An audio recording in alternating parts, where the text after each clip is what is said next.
नमस्कार दोस्तों, उपेंद्र नाथ रैना साहित्य संवाद के इस मंच पर मैं अपने मित्रों का हार्दिक स्वागत करता हूं, अभिनंदन करता हूं। कविता के बहाने आज इस कार्यक्रम में हमारे साथ बस थोड़ी देर में जुड़ेंगे सुपरिचित कवियत्री डॉक्टर रश्मि बजाज। आज हम उनकी कविताएं सुनेंगे, उनसे बातचीत भी करेंगे। बस थोड़ी देर में अब मैं आज के इस मंच पर जोड़ता हूं सुपरिचित कवियत्री डॉक्टर रश्मि बजाज को। नमस्कार, नमस्कार रश्मि जी, कैसे हैं आप? जी नमस्कार, बहुत अच्छी हूँ। बहुत अच्छा वेरी लगा। फाइन। बहुत दिनों के बाद, कोशिश के बाद अब अंततः जी, हमने आपसे कनेक्ट हो ही गए इस कार्यक्रम के माध्यम से। तो मैं चाहता था बिल्कुल कि जी। एक्चुअली इस बीच में मैं बताना चाहूँगा, हमारे साथ बहुत सारे मित्र अब जुड़ने शुरू हो गए। ब्रजेश जी, सिन्हा जी हमारे साथ जुड़ गए, उर्मिला जी, जी। शिरीष जी जुड़ गई, अजय शर्मा ओके जी जी। जुड़ गए, विजय संदेश नमस्कार, जी जुड़ गए, नमस्कार। अशोक मिश्री जी, जी जी। जुड़ गए। अब लगातार हाँ, हाँ। हमारे साथ मित्र जुड़ने शुरू हो गए। हाँ, आपका हाँ। रमेश चंद्र शुक्ल जी भी जुड़ गए हैं। तो कारवां बन रहा है, बढ़ रहा है। जी। दरअसल दरअसल डॉक्टर साहब, मेरा मन था कि आपका हुँ, जो अभी पिछले दिनों काव्य संग्रह प्रकाशित होके आया है, कहत जी, कबीरन, जी, जी। उसके बारे में जब आपसे भी बात हुई थी उसके बारे में बातचीत करेंगे। हुँ, हुँ। लेकिन अच्छा हुआ कि आज कविता के बहाने आपके पूरे लेखन पर हुँ, और हुँ। आपकी कविताओं पर बातचीत करेंगे और साथ में आपकी कविताएं भी सुनेंगे। और इस बीच में जो जी। मित्र हमारे साथ इस कार्यक्रम के साथ जुड़ गए, उनका मैं हार्दिक अभिनंदन करता हूँ, आभारी हूँ जी, उनका। वे समय निकाल कर आपके इस कार्यक्रम के साथ जुड़ गए हैं, बहुत अच्छी बात है। तो जी। सबका नमस्कार, सबका अभिनंदन। जी। बहुत बढ़िया, बहुत अच्छा।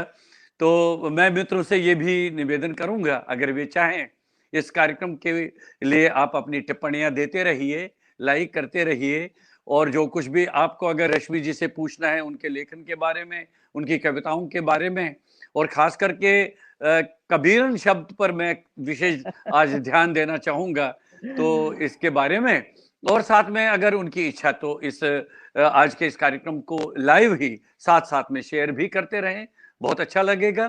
तो रश्मि बजाज आज हमारे बीच में इस कार्यक्रम में हैं, कविता के बहाने। कविता तो हुँ, हुँ। बहाना है, और साथ में आज बहुत अच्छी बात है कि कवियत्री भी हमारे समक्ष हैं। तो बताइए, अपने थोड़ा-सा अपने जीवन काल को याद करिए, कहाँ से आपकी शिक्षा-दीक्षा शुरू हुई और जी, जी। कैसा कविताओं के प्रति कैसे रुझान पैदा हुआ? जी, जी। पिंदरा जी, सबका मैं स्वागत करती हूँ और बहुत अच्छा लग रहा है जुड़ के। वीडियोज़ तो मेरे आते रहे हैं, मैं डालती रही हूँ, लेकिन समहाउ पहला ये लाइव है that this is happening because कुछ ना कुछ मुझे ऐसा रहा कि लाइव में नहीं जा पाई। तो ये पहला लाइव है, इसलिए भी I am very happy with this. आज बात हम कर रहे हैं और स्कूलिंग एंड मेरी बर्थ प्लेस जो है वो भिवानी हरियाणा है और स्कूलिंग भी मेरी यहीं हुई, कॉलेज भी यहीं हुआ, फिर एमडी यूनिवर्सिटी हरियाणा में मेरी पीजी हुई, इंग्लिश की पीजी रही, देन आई पीएचडी भी इंग्लिश की ही रही, कॉलेज में मैं प्रोफेसर रही, हेड ऑफ द डिपार्टमेंट रही इंग्लिश में। तो ये सारा जो है एक अगर प्रोफेशनली मैं देखूँ अपने आप को, तो English has been my language, मेरी भाषा अंग्रेज़ी रही है। लेकिन इसमें ये एक बात बहुत देखिए जो गौरतलब रही और मैं शेयर भी आपके साथ करना चाहूँगी कि हालाँकि ये होना ये चाहिए था कि मेरी फर्स्ट एक्सप्रेशन की जो लैंग्वेज है वो इंग्लिश होती।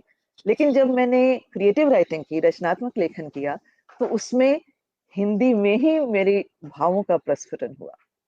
और क्या उपेंद्र जी सब जी, सबसे पहली कविता जो है, वो मेरी 9 साल की थी आई वाज़ 9 साल की उम्र में मेरी पहली कविता आई और वो बड़ी दार्शनिक कविता थी, बड़ी फिलॉसॉफिकल पोएम थी, जिसका ज़िंदगी क्या है, कैरम का खेल, गोटियाँ बिखराना है प्रयत्न का प्रारंभ, लाल गोटी होती है, मुक्ति जिसको सब खिलाड़ी पाना चाहते, जोर लगाते, ऐसा ऐसा करके ये स्कूल में थर्ड या फोर्थ क्लास में ऐसी एक कविता जो है मेरी, वो लोकल न्यूज़पेपर में पब्लिश हुई।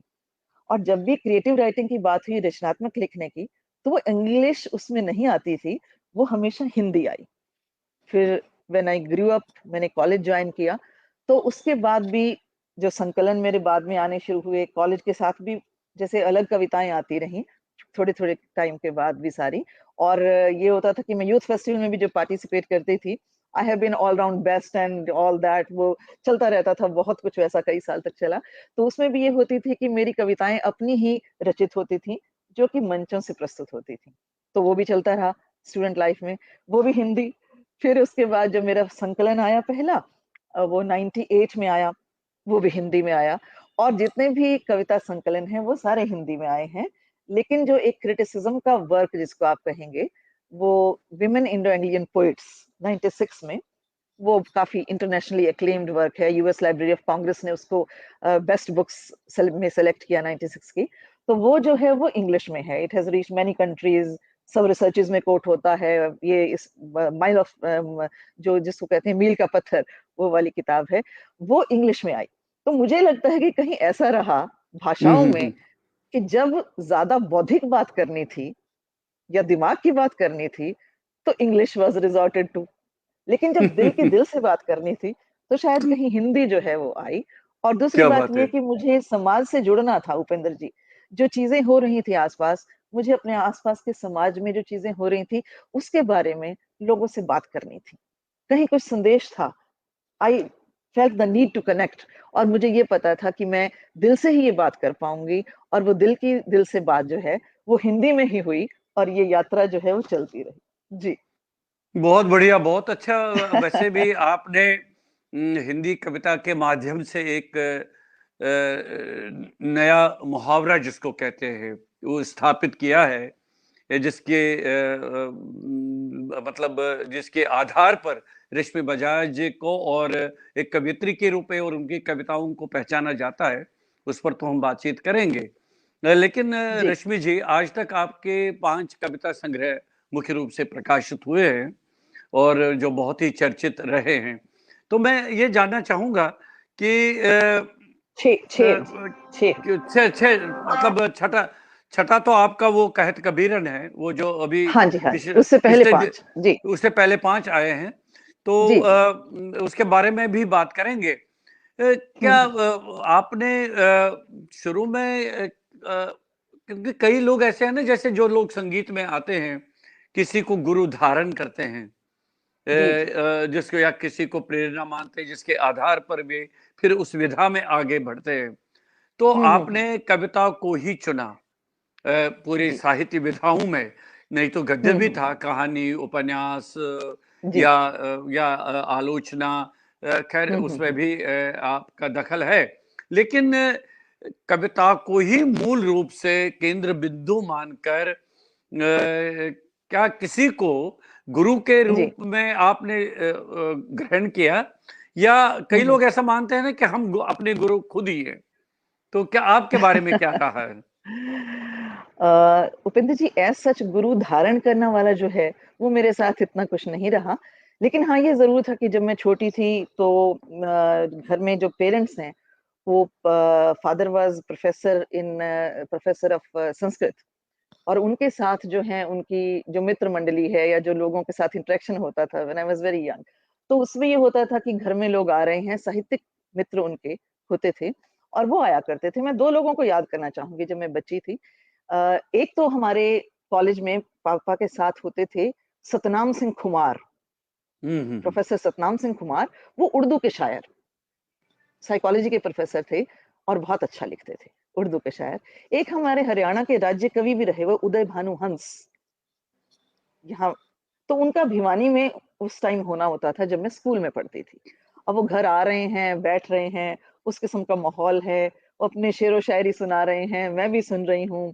तो वो मैं सुनती रही, उनके मुक्तक सुनती रही, उनकी शायरी सुनती रही।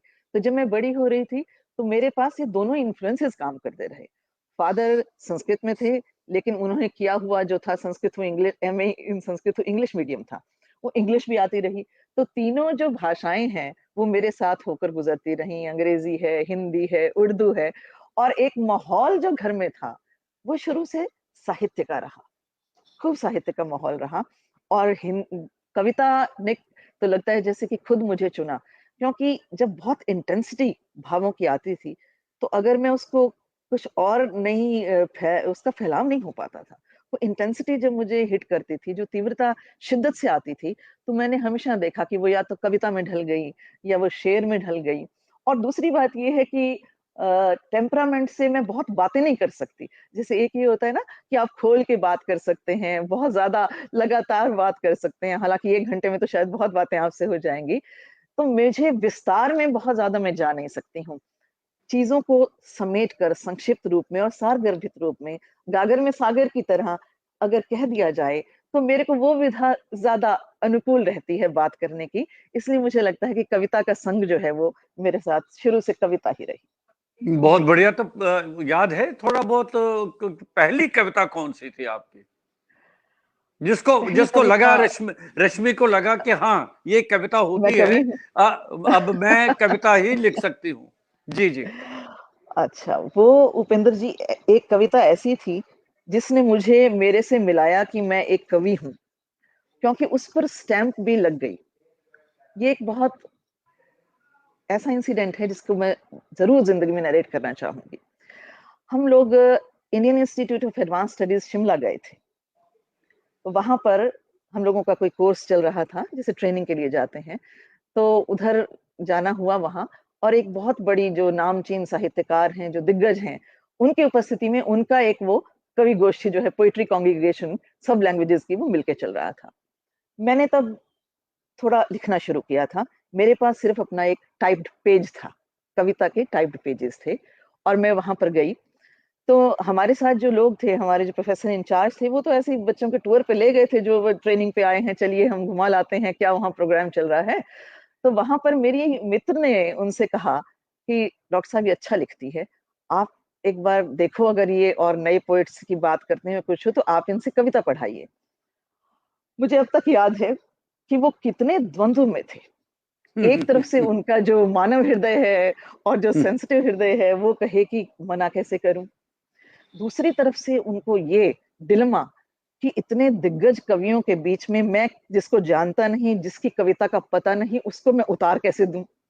तो ही टूक हिज़ टाइम, और क्या उसके बात बाद है। उनको लगा कि चलो, कोई आया हरियाणा से, इतनी दूर से आए हैं, शिमला में बेचारे रह रहे हैं, और एक लेडी है, कोई लड़की यंग सी बोल रही है कि मुझे पढ़वाओ, तो हम इनको पढ़वा देते हैं।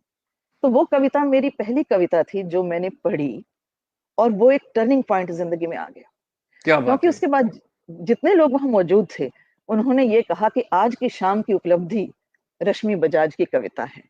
और उससे जो एनकरेजमेंट मुझे मिली, क्योंकि वो ऑडियंस ऐसी थी उपेंद्र जी, जो कि नुएंसेस भी पकड़ पा रहे थे। अगर मैंने कहीं महादेवी जी का रेफरेंस दिया है बिना नाम लिए, वो उसको जानते थे, वो हिस्ट्री को जानते थे। वहाँ के स्कॉलर्स भी बीच में थे जो रहते हैं वहाँ आईआईएस में, और बहुत दिग्गज नाम जो हमारे साथ हैं, वो सारे, बहुत सारे वहाँ थे, जो एकेडमिक और बौद्धिक कवि हमारे हैं। वो एक-एक लाइन पर जब उनकी दाद मिली और जब बात हुई, तो उसने मुझे सच में एनकरेज किया। प्रोफ़ेसर चमन लाल हैं अपने, हम जानते हैं, वो भी वहाँ थे, जो रहे हैं साथ में। तो उनका भी ये कमेंट था कि next time when you return to Shimla, तो आपकी किताब होनी चाहिए। रश्मि जी, इसको आपको ज़रूर एक्सपैंड करना चाहिए। अब क्या याद बात तो है। नहीं हुआ। हाँ, बरसों हो गए, मोहनदास नैमिष राय वहाँ थे, अपनी जो हैं सुशीला टोकभरे वहाँ थी, बहुत सारे और लोग भी थे। अब मुझे नाम भी याद नहीं, क्योंकि उतना तब हम पर्टिकुलर नहीं थे जब वहाँ पे गए। और तब वहाँ कृष्णा सोबती जी हुआ करती थी उस ज़माने में, वो साथ में हम्म। थीं। तो ये क्या सब बात है। लोग वहाँ पर थे, and they were sitting in the audience, and I was a novice, जो मैं वहाँ पर बात कर रही थी। लेकिन वो कविता ऐसी कविता है जो कि मेरा परिचय बन गई। उसको फिर आप ये देखिए कि उसमें क्रिटिक्स ने भी उस पे काम किया, वो एमफिल पीएचडीज़ में भी उस पे काम हुआ, और उसको मंचों से बच्चों ने भी पढ़ा, और हमेशा वो फर्स्ट प्राइज़ ले रहे हैं। उसकी कई लैंग्वेजेज़ में ट्रांसलेशन भी हुई है। मैं आपको वो प्लीज़ आपके साथ ज़रूर शेयर करना चाहूँगी, क्योंकि जो मेरा स्त्रीवादी लेखन है, और जो मुझे स्त्रीवादी विमर्श क्या कहा गया, उसके लिए वो कविता मेरे ख़्याल से ऐसी कविता है जो कि अपने आप में काफ़ी कुछ समो लेती है। ये वो ज़माना था, 90 आप देखिए 96 के आसपास का, जब हरियाणा में, तब की कंपोजिशन है ये, और जब हरियाणा में भ्रूण हत्या इस हद तक ज्यादा थी कि हम 600-700 तक जा चुके थे। हरियाणा, उपेंद्र जी, ऐसा प्रांत माना जाता रहा है, अब बहुत फर्क हो गया है, अब we are very different people. लेकिन इतने साल पहले आप देखिए, तकरीबन 25-26 साल पहले का हरियाणा, जबकि बिल्कुल हमें एक तरह से ये माना जाता था कि स्त्रियों की जो हालत है, आज भी खाप पंचायतों को लेकर लोग बात करते हैं कि ये इस किस्म की हमारे पास स्वतंत्रता नहीं है। उस समय तो ऐसी बात करना, आज तो ऐसी कविता घर घर लिखी जाती है, अब ये ट्रेंड बन गया ऐसी कविता का। लेकिन उस टाइम जब ये बात की गई थी 25 साल पहले के हरियाणा में, तब ये बात और ज्यादा महत्व रखती थी। मैं आपकी परमिशन के साथ अपनी ये बहुत प्रिय कविता, जो कि मेरा ट्रेडमार्क का भी बना है, थोड़ी सी लंबी कविता है लेकिन मैं शेयर करना चाहूँ। आप सुनिए, मैं बीच बीच में आपको पूरे स्क्रीन पर भी लाता रहूंगा। आप सुनाइए, चलिए सुनाइए, ठीक है। आपका स्वागत है। जी जी जी जी जी। जी। इसका शीर्षक है मृत्युर्मा जीवनम गमय। क्या बात। मृत्यु से जीवन की ओर ले चलो। देखिए, हमारे श्लोक हैं मृत्यु और मां अमृतम गमय। लेकिन स्त्री को पहले जिंदगी तो मिल जाए, अमरता की बात तो फिर देखेगी ना। तो ये उसको लेकर ये संकलन भी यही था, मृत्यु और मां जीवनम गमय। बाद में फिर ये दूसरे संकलन में भी आई, निर्भय हो जाओ द्रौपदी में भी। तो अब आप देखिए, हम लिख रहे हैं 1996 में, तब का हरियाणा है, तब का भारत है। आसपास स्त्रीवाद अभी बहुत कॉमन चीज नहीं हुई, सिर्फ बड़ी बड़ी यूनिवर्सिटीज की विमेन स्टडीज डिपार्टमेंट में चर्चा चलती है, लेकिन जमीन पर नहीं उतरा है तकरीबन तब क्या से। क्या बात है, जी सुनाइए, आपका स्वागत है। जी। मृत्युर्मा जीवनम गमय। नारीवाद नहीं बपौती गांव अथवा महानगर की, निम्न वर्ग या उच्च वर्ग की, अंग्रेजी या हिंदी भाषी की, राजनेता या बुद्धिजीवी की।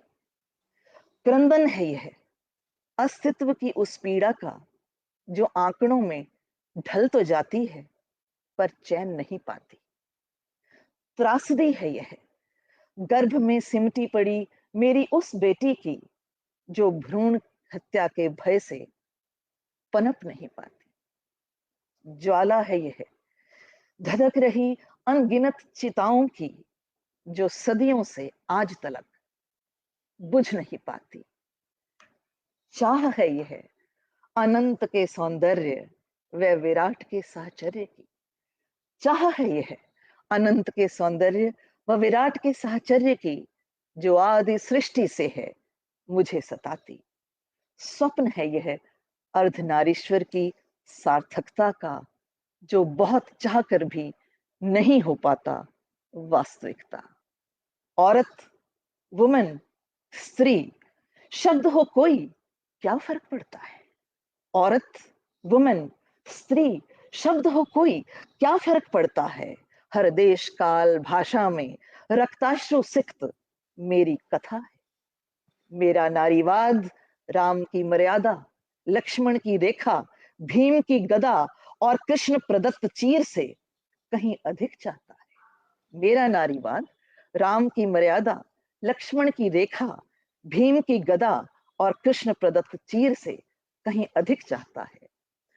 दुस्साहस है यह एक नन्ही बदली का, नहीं पर्याप्त जिसे मात्र कोना, और जो चाहे विस्तृत नभ होना। दुस्साहस है यह एक नन्ही बदली का, नहीं पर्याप्त जिसे मात्र कोना, और जो चाहे विस्तृत नभ होना। यात्रा है यह साझी पीड़ा व साझी नीति की, जिसका मार्ग होकर गुजरता है कटिहार से कायरो, भागीरथी से मिसिसिपी। कटिहार से कायरो, भागीरथी से मिसिसिपी, और सैफो से तस्लीमा नसरीन, जानाबाई से अमृता प्रीतम, लक्ष्मीबाई से भंवरी बाई, सब के सब हैं मेरे सहयात्री। क्या बात अस्तो है। मां सदगमय, तमसो मां ज्योतिर्गमय, मृत्युर्मां जीवनम गमय। वाह वाह वाह। जानती हो सूर्या सावित्री घोषा विश्वावरा, कैसे गया तुम्हें और तुम्हारी जाति को छला। उदात चिंतन के परिणाम स्वरूप, उदात चिंतन के प्रमाण स्वरूप वेदों में जब सम्मिलित की जा रही थीं तुम्हारी विरचित ऋचाएं, तब भी गूंज रही थी सर्वदिक पुत्रम देहि की प्रार्थना। तब भी गूंज रही थी सर्वदिक पुत्रम देहि की प्रार्थनाएं। और कालांतर में मुझ पर क्या क्या न गुजरा।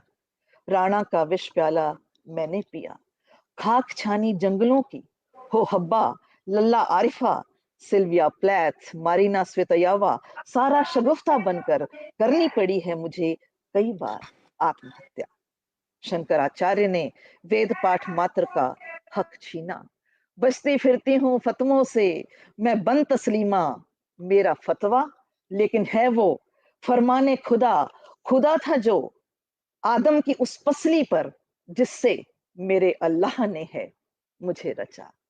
मैं हूं शाश्वत बेघर, नहीं कोई मेरा घर। राम प्रसाद, पंचवटी, अशोक वाटिका, वाल्मीकि कुटी, धरती का बोझ, धरती की गोद, नहीं कोई मेरा अपना।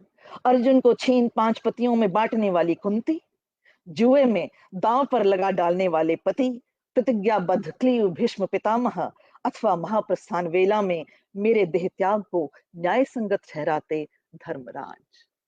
मेरी वर्णमाला है एक अक्षरा, मेरी वर्णमाला है एक अक्षरा, जो प से प्रारंभ हो प पर समाप्त हो जाती। पिता, पुत्र, पति। बीन भी हूं मैं तुम्हारी और रागिनी भी, बीन भी हूं मैं तुम्हारी और रागिनी भी, और मेरे गीत संगीत में है मात्र एक स्वर ही, तुम, बस तुम। मेरा गणित है शून्य का गणित, शून्य जिसके बिना असंभव है तुम्हारे समस्त समीकरण, किंतु स्वयं शून्य, मात्र शून्य। बलराम ने हल की नोक से बार बार दबा कर डाला है मुझे पूर्ण रूपेण बौना। कभी शबरी, कभी अरुंधति, कभी श्रुतावती बनी, सदियों से मैं आई हूं बेर पकाती, बेर खिलाती, और बना डाला है तुमने रसोई घर को ही मेरा शवगृह। तुम्हारा अक्षय पात्र रीत जाता है मेरे भोजन से पहले। तुम्हारा बादल नहीं बरसता मेरे आंगन, तुम्हारा सूरज नहीं चमकता मेरे सहन, तुम्हारा बसंत नहीं उतरता मेरे उपवन, और मैं खड़ी हूं आज तक प्यासी, अंधी और ठूंठ। मेरा इतिहास सदा औरों ने लिखा है, मेरा क्या बात जीवन है। सदा औरों ने जिया है। सदियों से चल रहे इस नाटक में ना सूत्र है मेरा, ना सूत्रधार, ना भाव भंगिमाएं, ना मुद्राएं, यहां तक कि दर्शक भी नहीं है मेरे। आज तुम्हारा साथ देने के लिए अपनी आंखों पर बांधी पट्टी मैंने हटा दी, और सब कुछ स्पष्ट दिख पड़ रहा है। तुम्हारा मृग मारीचिकी, माया मृगी मोहपाश, तुम्हारा नंदन वन कैद है जहां मेरे कामधेनु और मेरे काम वृक्ष। इस बार मैं राह में स्वर्ण फल और स्वर्ण मृग के छलावे में नहीं आऊंगी। नित्य प्रति देती रही हूं अग्नि परीक्षा, जलती रही हूं रोम रोम, और बन गई हूं राख की मात्र एक ढेरी।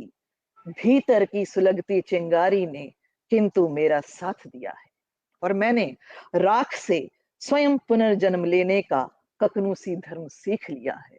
वाह वाह, क्या स्वमंथन बात है। कराज मैंने ककनूसी धर्म सीख लिया है। स्वमंथन कर आज मैंने पा लिया है अपना अमृत कलश, और निरर्थक है अब कर डाले तुम्हारी चिताओं की अग्नि, तुम्हारे विष के प्याले। ना माम छिन्दन्ति शस्त्राणि, ना माम दहति पावकः।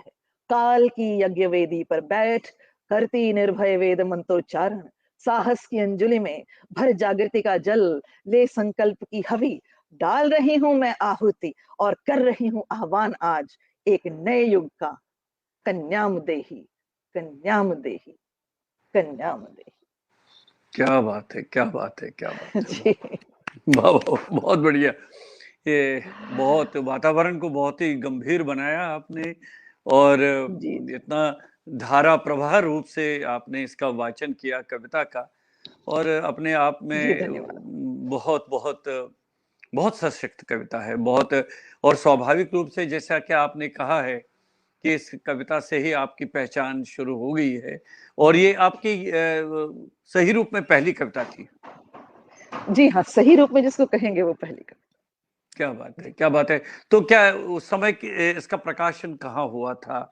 आपने तो सुनाई थी कविता जिससे आपको जी, बहुत मैंने ही तो पेजेज़ से पढ़ी थी, उसके बाद ये किताब के फ़ॉर्म में आई, तो निखिल पब्लिकेशंस दिल्ली से फिर ये किताब फ़ॉर्म में आई जी, अच्छा मृत्योर्मा जीवनम में। नहीं अक्सर ये होता है ना कि पहले किसी पत्र पत्रिका में कविता प्रकाशित होती है, उसके बाद उनका संचयन होता है, उनका फिर हाँ, हाँ। संकलन आता नहीं, है, नहीं, तो जी, उपेंद्र जी। जी मेरा जो रहा है ना सफ़र, वो कुछ अलग किस्म का रहा है। पत्र-पत्रिकाओं में मैं भेज नहीं पाती हूँ, क्योंकि मेरा या तो ये रहा है कि आएगी तो किताब ही आएगी, I can work on that only. अपना काम करना या फिर लाना तो संग्रह सामने लाना। ये तो फ़ेसबुक आया तो फिर उससे थोड़ा आना, लिखना शुरू किया, एक्सप्रेशन किया, या फिर कहीं की कोई वीडियो आई तो डाल दी। नहीं तो मुझसे ये बहुत ज़्यादा अखबारों में भेजना, पत्र-पत्रिका में भेजना, किसी ने माँग लिया तो ठीक है, किसी का इश्यू है कि आप भेज दीजिए तो ठीक है। नहीं तो मैं ये कर नहीं पाती हूँ, क्योंकि उससे अपने जो ध्यान है और अपना जो एक कंसंट्रेशन है, मुझे लगता है वो उसमें काफ़ी ज़्यादा लग जाता है कि इधर भेजा, उधर भेजा। समहाउ किसी ने माँगा तो ज़रूर मैंने उसको पूरे सामान से भेजा है, पर बहुत ज़्यादा मैंने भेजा नहीं। आते हैं जब भी तो आए हैं, तो संकलन ही आए हैं। उसके बाद किसी ने कुछ प्रकाशित करना है तो जो माँगा तो वो आती रही, पत्र-पत्रिकाओं में भी मैं भेजती रही। पर मैंने बहुत इसको एक परसू करके जैसे भेजते हैं, उसके बाद संकलन आता है, it is the other way round. ये वो वाला है कि नीचे से ऊपर जाने, मतलब वो नहीं था कि अप स्टार्ट इस तरह से हुआ, स्टार्टअप की किताब ही आई, फिर किताब आई, फिर उसके बाद इधर-उधर सब कुछ आता रहा।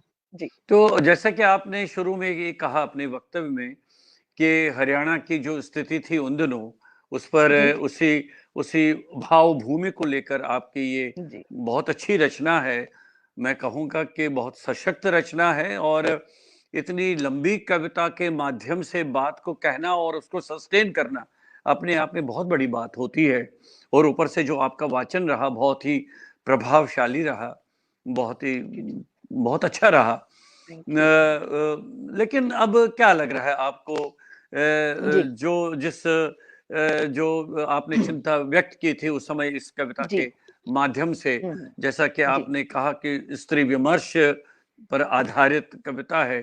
अक्सर कई लोगों का ये कहना है जो हमारे आलोचक हैं, समीक्षक हैं कि ये स्त्री हुँ। विमर्श तो ठीक है, लेकिन कभी तो कभी होता है। उसको हाँ, हाँ। पूरी सामाजिक चिंता होती है, सामाजिक जो सरोकार जी, होते हैं, उनकी चिंता जी, जी। रखनी चाहिए, हाँ, केवल बिल्कुल। स्त्री विमर्श पर आधारित ही। तो बस जी, जी। आपका विचार इस पर जानना चाहूँगा। हाँ, ज़रूर। उपेंद्र जी, ये बात ठीक है कि जो कवि है वो कवि है, साहित्य जो है साहित्य है। उसको अगर हम बहुत ज़्यादा एक्सेस में ले जाएँगे ना, कि कोई कवि है वो सिर्फ़ स्त्री मुद्दों पर लिख रहा है, एक ही किस्म का स्त्री का अस्मितामूलक साहित्य है, या फिर कोई भी जितने अस्मितामूलक साहित्य हैं, अगर सिर्फ़ उस तक रहा जाएगा, तो एक बहुत आपका जो है लिमिटेड रह जाता है। लिखने वाले का पर्सपेक्टिव भी लिमिटेड है, और वो पढ़ने वाले का भी जो है वो लिमिटेड रह जाता है। तो उसको ट्रांसेंड करके या उससे आगे जाकर, ऊपर जाकर, उससे परे जाकर, कहीं न कहीं ये हर मुझे लगता है ये भी एक यात्रा है लिखने वाले की।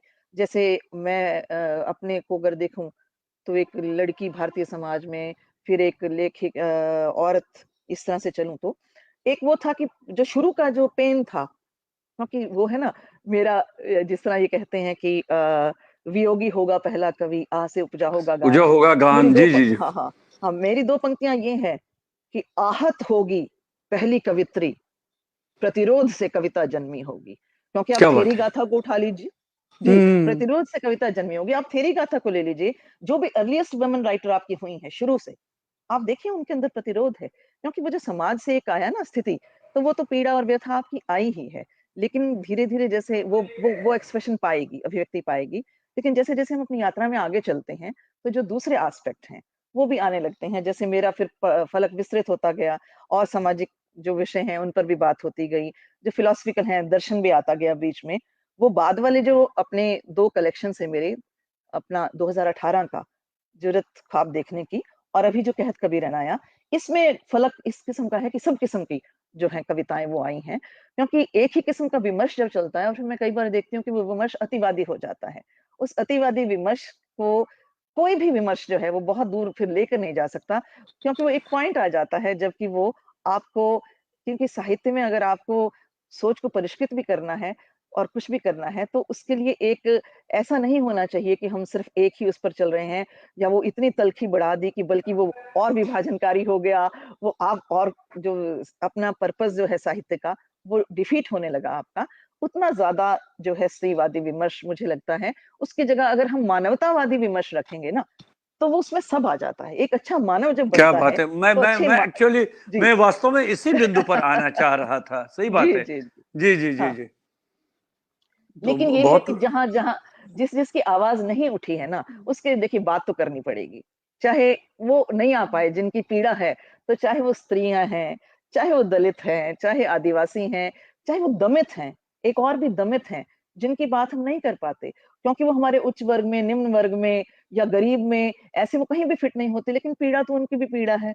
हम बहुत बार उन पीड़ाओं की बात नहीं करते। जैसे हमारे साहित्य विमर्श में, ये मैं ज़रूर एक बात कहना चाहूँगी कि जो व्यथाएँ छूटी हैं, मेरी लेखन में उनकी व्यथाएँ आई। जैसे आप ये देखिए कि हमारा जो कश्मीर का है, कश्मीर का तो ख़ैर वो उसपे राजनीति बहुत होने लग गई, तो उसके नाम लेते ही लोग कहते हैं ऐसा है, वैसा है। लेकिन देखिए कश्मीर की जो पीड़ा है, वो एक वास्तविकता है, हकीकत है। नहीं, रही वो वो कश्मीरी हिंदुओं की पीड़ा। उस बिंदु पर मैं आना चाह रहा था। जी, जी। वास्तव में क्या हाँ, है रश्मि जी, वेष्टि हाँ, से एक बार मैं लेकर समझ। थोड़ा-सा ये हाँ, जी, जी, जी, जी, बताएँ, हाँ। बताएँ, बताएँ। आप अपनी बात जी, मैं वो बताएँ। कह जी, रही जी। थी, इसी तरह जो विस्थापन का साहित्य है, पार्टीशन का, वो बहुत ज़्यादा नहीं हुआ है और इस किस्म की कई आवाज़ें जो कि वो देखिए वैसे उच्च वर्ग में आते हैं, धनाढ्य में नहीं आते, भई वो दलित भी नहीं है, वो स्त्री भी नहीं है, वो उन स्टीरियोटाइप में फिट नहीं होते हैं, लेकिन पीड़ा तो उनकी भी पीड़ा है ना। कैसे हो कि साहित्य उनकी पीड़ा की बात ना करे? तो मुझे जिस-जिस की बात नहीं हुई है, उसकी बात करने का जो-जो पीड़ाएँ नहीं अभिव्यक्ति पा रही थीं, मेरे आस-पास की पीड़ाएँ, जो कि मैं देख रही थी कि वो बेचारे किसी साँचे में फिट नहीं होते, तो उनकी बात ही नहीं है, लेकिन उनकी पीड़ा तो वास्तविक है। मेरी कविताओं में वो आवाज़ें भी आ गईं, जो अनसुनी कर दी गईं, जो अनदेखी कर दी गईं। तो सब किस्म की ये वाली आवाज़ें भी मेरी कविताओं में अपनी अभिव्यक्ति पाती। जी, मैं उसी बिंदु पर आना चाह रहा था कि व्यक्ति से जी, लेकर पूरी समष्टि तक जितनी भी जी, वेदनाएँ हैं, जितनी भी चिंताएँ हैं, हाँ, जितने भी दर्द हैं, कष्ट हैं, जी, उनसे तो जी, कविता ऐसा नहीं है कि विलग रह सकती है, अलग रह सकती है। जी, कविता का पहला कर्तव्य है उस चीज़ की चिंता करना, उस वेदना और दर्द की चिंता जी, करना। आपने कश्मीर की बात छेड़ी है, उस पर भी हुँ, आपने कई कविताएँ लिखी हैं। कश्मीर का जो जी, जी, दर्द है, खास करके जो निर्वासन का दर्द है, उस पर भी आपकी कई कविताएँ हैं। जलावतनी का। जी, जी, जलावतनी, जी, जी, जी। तो हुँ, अगर आपके समक्ष कोई ऐसी कविता है तो क्योंकि ये ऐसा ऐसा दर्द है, ऐसी पीड़ा है, जो जी, केवल एक व्यक्ति अपने व्यक्तिगत स्तर पर ही इसको महसूस नहीं कर सकता है। ये तो पूरे जी। संसार का, पूरी मानवता का दर्द है। हुँ, हुँ, हुँ। उसको हमेशा ये महसूस होता है कि इस दर्द को दूसरों के माध्यम से कैसे, खास करके जो साहित्यकार हैं, कवि लोग जी, हैं, उनके जी, जी। साहित्य के, उनकी कविताओं के माध्यम से किस तरह से इसकी हुँ, हुँ, हुँ। अभिव्यक्ति सामने आ जाए। तो जी, आपने जी, बहुत जी। अच्छी कुछ कविताएँ लिखी हैं। 1-2 कविताएँ जी, सुनाइए उस हाँ, मैं विषय एक पर भी। कविता आपसे वो करूँगी साझा, लेकिन उससे पहले मैं अपनी 2 लाइन कहूँगी जी, कि ज़ख्म कहीं हो, उसका दर्द मुझे होता है। क्या ज़ख्म बात है! कहीं हो, उसका दर्द मुझे होता है, मेरे दिल का दुनिया से ऐसा रिश्ता है, मेरे दिल का दुनिया से ऐसा रिश्ता है। क्या बात है! क्या बात है! कश्मीर बहुत सुंदर। की जो पीड़ा है, उससे मैं कुछ ये भी हुआ कि हमारे यहाँ जो कुछ मित्र हैं और जो कुछ रिश्तेदार हैं, उनका भी ये एक डायरेक्ट एक्सपीरियंस रहा, वहाँ की पीड़ा का, वहाँ से फिर बाहर आना और उसके अलावा एक जो बड़ी बात ये रही कि उस पीड़ा के अभिव्यक्ति ना पाना, सामने-सामने उसको अनदेखा कर दिया जाना, ये बहुत एक ऐसा रहा तथ्य जिसने मेरे को बहुत कचोटा। मुझे ये लगता रहा कि साहित्यकार और विमर्श वाले हैं, उनको बात सबकी करनी चाहिए। अगर पीड़ा है तो वो एक अपने मुस्लिम भाई-बहन हैं, उनकी भी पीड़ा है, हिंदुओं की भी है, सिखों की भी है। जहाँ हम जिस दुनिया में रहते हैं देखिए पीड़ा, पीड़ा है। अब एक किस्म की पीड़ा सामने आई है, मैंने उसकी भी बहुत बात की है, सब किस्म की पीड़ाओं की मेरे बारे में मेरे पास बात है। मैं सबरीमाला के भी खिलाफ लिखा है, सब मतलब सब मिला जुला है, हमारा जो गलत है गलत है। आपने देखा इस कविता में भी आप कह सकते हैं कि इतने हिंदू स्क्रिप्चर्स के बारे में आपने इतना कुछ लिख दिया, लेकिन जहां भी गलत लगता है तभी तो वो रहा ना कि चली कबीरन सांच पथ। वो कहत कबीरन में क्या रहा कि चली कबीरन सांच पथ, प्रेम लुकाटी हाथ, क्या रहे बात है। प्रेम लुकाटी। इंकलाब आएगा तो मोहब्बत का इंकलाब होगा, नफरत का इंकलाब नहीं चाहिए उपेंद्र जी, नहीं चाहिए नफरत का इंकलाब, चाहे साहित्य हो, चाहे विमर्श हो, चाहे समाज हो। कि चली कबीरन सांच पथ, प्रेम लुकाटी हाथ, लेकिन होता यही है कि घर बाहर दो बरे, खो चले ना साथ। तो सच्चाई वाले को ये थोड़ा सा अपना करना पड़ता है, रिस्क लेना पड़ता है। मैं कहत कबीरन से एक कविता आपके साथ शेयर करना चाहती हूँ, आपका स्वागत कश्मीरी है। हिंदुओं पर। जी, इसका शीर्षक है मर गई थी कविता। मर गई थी कविता। मेरे देश में मर गई थी कविता, जब बेगुनाह खून से कश्मीर में सन गई थी बर्फीली चोटियां। वाह। दहकने लगा था वितस्ता और चनाब में लाल तेजाब। झुलसने लगे थे चिनार, हो रही थी कश्यप, अभिनव गुप्त, कलहण, पतंजलि, चरक, सूफियों, ऋषियों की विरासत की हत्या। विनष्ट की जा रही थी लल्ला आरिफा, हब्बा खातून, रूपा भवानी, आर्निमल, भगत जी, रिच दैद की अनमोल रूहानी धरोहर। नेस्ता नबूद हो रही थी शिव शक्ति मिलन के दर्शन की अपार संभावनाएं। वाह क्या बात है। सब हिंदू गए, बहुत। और जो सही सोचने वाले मुसलमान थे, आपको पता है, वो भी गए। जो देश के साथ खड़े थे, जो सही थे, उदारवादी थे, वो भी बहुत मारे गए। तो ऐसी आतंकवादी सोच ने क्या किया है। तो नेस्ता नबूद हो रही थी शिव शक्ति मिलन की दर्शन की अपार संभावनाएं। और कवि ने, पीड़ा ये है, और कवि ने मूंद ली थी आंखें, सी लिए थे होठ। और कवि ने मूंद ली थी आंखें, सी लिए थे होठ। लादे फिरता है तब से पीठ पर अपराधी कवि, कविता का बेताल। वाह वाह वाह, कविता क्या का बात है। बेताल लादे फिरता है तब से पीठ पर अपराधी कवि, कविता का बेताल, जो पूछता है प्रश्न लगातार, पर नहीं है कोई भी उत्तर आत्मग्लानि भरे कवि के पास। नहीं है वाह कोई वाह। भी उत्तर आत्मग्लानि भरे कवि के पास। कश्मीर में जलावतनी के बाद खामोश रहा वह कवि, नहीं मिला पाया है अपनी ही कलम से कभी अपनी नजर। कश्मीर हम्म। में जलावतनी के बाद खामोश रहा वह कवि, नहीं मिला पाया है कभी अपनी नजर, अपनी ही कलम से अभी अपनी नजर। खो गए हैं उसके शब्दों के अर्थ, खो गए हैं उसके शब्दों के अर्थ, कविता की संजीवनी शक्ति। बिखरे पड़े हैं मृत पृष्ठों पर निस्तेज निष्प्राण आखर। अभिशाप है हमारे कवि को उस अनकही व्यथा का, और हर अनकही व्यथा का जो हम छोड़ आए, जो हम मजबूरियों के चलते छोड़ आए, जो हम प्रतिबद्धताओं के चलते छोड़ आए।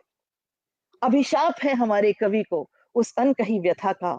अब किसी भी पीड़ा की अभिव्यक्ति, कवि का चीत्कार कंदन रह जाते हैं बनकर मात्र एक रुदाली रुदन, एक शब्द विलास, एक औपचारिकता। नहीं जन्मती अब युगांतरकारी कविता, नहीं जन्मती अब युगांतरकारी कविता, नहीं जन्मती अब युगांतरकारी कविता। जी। क्या बात है। इस हालांकि आपने प्रत्यक्ष रूप से इस पीड़ा को, कश्मीर की इस पीड़ा को, इस त्रासदी को, तो जिसको कहते हैं ना जी। व्यक्तिगत रूप से उसको वहां पर भोगना, वो तो नहीं है, लेकिन एक कवि हृदय से आपने इसको इतना महसूस किया है, इसको इतना अनुभूत किया है कि आपने अपने कविता के माध्यम से, अपने काव्य के माध्यम से इसको हमारे समक्ष प्रस्तुत किया है। ये तो सही मायने में एक बहुत बड़ी मानवीय त्रासदी है इस सदी की, कि जो हम्म। 1990 के बाद, पहले तो 1990 में जनवरी में विशेषकर ऐसा जी हुआ, और उसके बाद जी जी। लगातार 32 वर्षों ये जो मानवीय त्रासदी इससे हम मुकाबला करते रहे, इसको भुगत रहे, इसको व्यक्तिगत रूप से हम सहते रहे, अपने आप में जी बहुत बड़ी अनुभूति है। और अगर साहित्य के माध्यम से या कविता के माध्यम से इसको सामने नहीं लाया जाए, तो वो अपने आप में बहुत बड़ा अपराध है। वो बहुत अच्छा आपने लिखा है इसके बारे में, और कविताएँ आपकी सुनेंगे, लेकिन हमारे एक मित्र की एक थोड़ी-सी एक उनके एक ये उत्सुकता है कि वो जानना चाहते जी, हैं जी। कि ये कबीरन जो आपने उपनाम रखा है जी, जी। जी, इसकी जी। क्या क्या क्या क्या पीछे क्या मतलब इसकी पृष्ठभूमि क्या है? जी। बताइए। हाँ जी, जी। हाँ, हाँ, हाँ। एक तो उपेंद्र जी ये रहा कि कबीर की जैसे एक आग्रह रहा ना कि सच के साथ रहना है। सच के साथ रहना है। जहाँ भी उनको गलत दिखता था, कुछ अन्याय दिखता था, तो कबीर कहने से पीछे नहीं हटे। उन्होंने मुल्ला जो मस्जिद पे चढ़ के बांग देता है, उसको भी उस वैसे ही लिया। जैसे कि जो अगर हमारा पंडित है, मौल वो कुछ इस तरह की करता है, तो वहाँ बहरा हुआ खुदाए है, तो यहाँ पर भी ये है कि जब उसमें पंडित का ऐसा करना, कोई अपनी किस्म का आचरण करना। तो एक ये रहा कि सबकी गलत बात जो है, बिना किसी प्रतिबद्धता के इधर या उधर, अपनी तरफ से जैसे मुझे लगता है कि निष्पक्ष होकर ठीक के साथ, सच के साथ खड़े होना, एक बात। दूसरे मुझे सब ये कहते हैं कि आपका जो एक चोट का तरीका है, वो लाठी वाला तरीका है, तो उसमें आप बड़ा एक तल्ख ढंग से उसमें आयरनी भी आ जाती है, सटायर भी आ जाता है, कई कविताएँ जैसे अगर कोई पढ़ेगा उसको, तो उसमें बहुत ज़्यादा उसका वो स्ट्रॉन्ग आता है, जो कि कभी-कभी कबीर के यहाँ भी वो कहते हैं बहुत स्ट्रॉन्ग ये आ जाता है कि आप जो है वो स्ट्रॉन्गली किसी को भी क्रिटिसाइज़ कर रहे हैं, आप इतनी परवाह कर रहे हैं कि क्या उसका वो बनेगा बिना लिहाज़ के। पीछे आज तक में जयप्रकाश पांडे जी ने कहत कबीरन को लिया अपनी चर्चा में, साहित्य तक में, तो उन्होंने उसका टाइटल दिया कि बेलौस, बेलौस कविताएँ रश्मि बजाज की, कि जहाँ किसी के लिए वो कुछ ऐसा नहीं है, वो अपना बेधड़क होके उन्होंने लिखा हुआ है। तो एक तो सच के साथ जैसा मेरे को लगता है खड़े होना, उसके बाद बेधड़क खड़े होना, और फिर कबीरन का साथ में ये भी रहा कि वो सब होते हुए भी एक मेरे अंदर का अध्यात्म जो है, वो बहुत सशक्त है। तो एक अध्यात्म है, सशक्त है। जो कि मेरी ज़िंदगी में आपको मैं बताऊँ, ये एक इस किस्म की ज़िंदगी है जो कि बहुत अलग-अलग तत्वों का मिश्रण है। हमारे इंग्लिश में वॉल्ट विटमैन है, he says I am a bundle of contradictions, do I contradict myself? Yes I do, I am made of contradictions. मेरी एक कविता थी पिछले जुरत संग्रह जो था उसमें ये था कि एक शीर्षक है कविता का, गंगा तट और गंगा ढाबा। ये गंगा ढाबा अपना जेएनयू वाला गंगा ढाबा है। तो ये शख्सियत जो मेरी है, उसमें एक तरफ तो गंगा तट है देखिए, भक्ति भी है, अध्यात्म भी है। लेकिन दूसरी तरफ जो तेवर है, वो विद्रोही तेवर भी है। वहाँ गंगा ढाबे वाला तेवर भी है। आप ये नहीं कह सकते कि ये भक्त है, अध्यात्म में है, तो उस तरह से ये गलत चीज़ों के खिलाफ बात नहीं करेगा। चाहे वो स्क्रिप्चर्स हों, चाहे वो किसी की भी गलत बात हो। वो अगर सामाजिक बात है, तो वो मैं ज़रूर उठाऊँगी। तो इन दोनों चीज़ों से मिलकर जो निकला, वो निकला कबीर। कि मेरे में वो भी था, सच्चाई के साथ भी है, आपको साहस भी दिखता है, लेकिन आप अध्यात्म को नहीं छोड़ पाते। मैं सीधा एक वो क्या कहते हैं उसको, एक्टिविस्ट, पोएट नहीं हो पाई, क्योंकि मेरे अंदर का अध्यात्म बहुत स्ट्रॉन्ग है। और आज की नहीं, ये 2002 की बात है, क्योंकि अपनी जो मेरी एसोसिएशन है, देखिए इसको लोग आजकल हर चीज़ को जब हम लुक डाउन अपॉन करते हैं, तो भारत की संत परंपरा को भी करते हैं, आपको पता है। ओह! ऐसा निकला, वो ऐसा निकला। लेकिन मैं ये बहुत आपके साथ बड़ी ग्रैटिट्यूड के साथ शेयर करना चाहूँगी कि मैं भारत की भक्ति और संत परंपरा से भी जुड़ी हूँ, और उसमें हमारे न्यू एज में जब हम लोग बड़े हुए या हुए, तो हम मेरे लिए जो ये ज्ञान सारा लाए, सब स्क्रिप्चर्स का ज्ञान, चाहे वो मेडिटेशन है, चाहे कुछ और है, तो श्री श्री रविशंकर जी जो आर्ट ऑफ लिविंग के गुरु हैं, मैंने उनके साथ मेरा बहुत ज्ञान के लेवल पर भी और उनके शिविरों के लेवल पर भी मैंने बहुत अटेंड किया है, और वहाँ मैंने देखा कि कैसे एक आध्यात्मिक गुरु आपको प्रोग्रेसिव बना सकता है। मैं आपको एक बड़ा लाइफ चेंजिंग बात और बताती हूँ।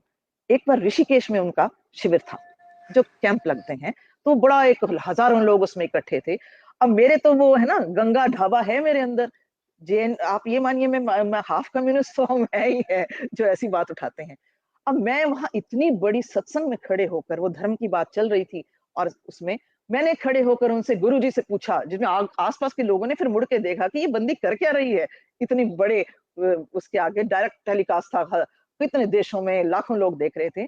मैंने खड़े होके ये कहा कि मैंने कहा, गुरुजी, धार्मिक ग्रंथों में सारे धार्मिक ग्रंथ जो आपके हैं, जिनकी आप बात करते हो, वो सारे तो स्त्री विरोधी हैं। और इनमें ऐसा है, क्योंकि ऐसे उदाहरण मिल भी जाते हैं, स्त्री के समर्थन में भी अभी मैंने कहा वहाँ ये है, वहाँ ये है, वहाँ ये है, वहाँ ये है, और मैं हज़ारों की भीड़ में खड़ी होके बोल रही हूँ, लाखों लोग टेलीकास्ट देख रहे हैं। उसके बाद मुझे लगा कि भई तूने बोल तो दिया, पर तूने करी गलती है, ये महफ़िल ये बोलने की नहीं थी, भक्तों की महफ़िल है।